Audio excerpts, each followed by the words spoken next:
প্রতিটি ৩৬০০ টাকা দরে দুটি শেয়ার বিক্রয় করা হয়েছে।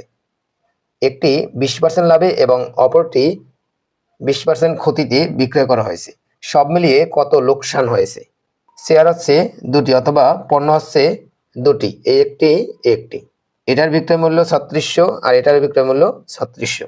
একটি ২০% লাভে আর অন্যটি হচ্ছে ২০% ক্ষতিতে। ধরি ক্রয় মূল্য হচ্ছে ১০০ টাকা, দেওয়া আছে ২০% লাভে, তাই ২০% লাভে বিক্রয় মূল্য সমান ১০০ যোগ ২০ সমান ১২০ টাকা। বিক্রয় মূল্য ১২০ টাকা হলে তাহলে ক্রয় মূল্য হবে ১০০ টাকা। বিক্রয় মূল্য ১ টাকা হলে ক্রয় মূল্য হবে ১০০ ভাগ ১২০ টাকা।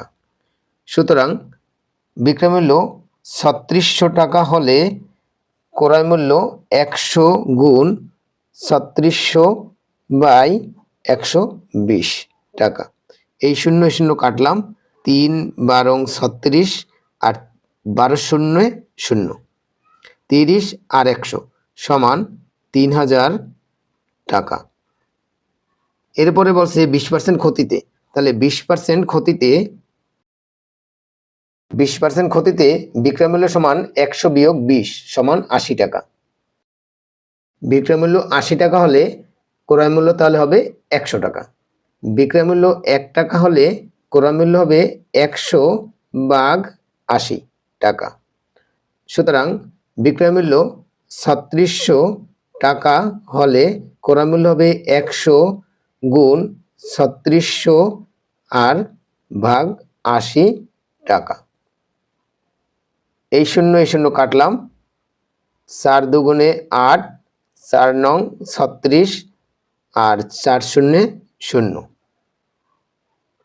৪৫ দুগুণে ৯০, ৪৫ গুণ ১০০ সমান ৪৫০০ টাকা।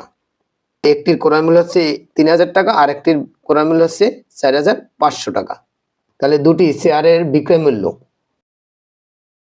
৩০০০ যোগ ৪৫০০ সমান ৭৫০০ টাকা। দুটি শেয়ারের ক্রয় মূল্য সমান ৩৬০০ যোগ ৩৬০০ সমান ৭২০০ টাকা। দুঃখিত, এটা হবে ক্রয় মূল্য আর এটা হচ্ছে বিক্রয় মূল্য।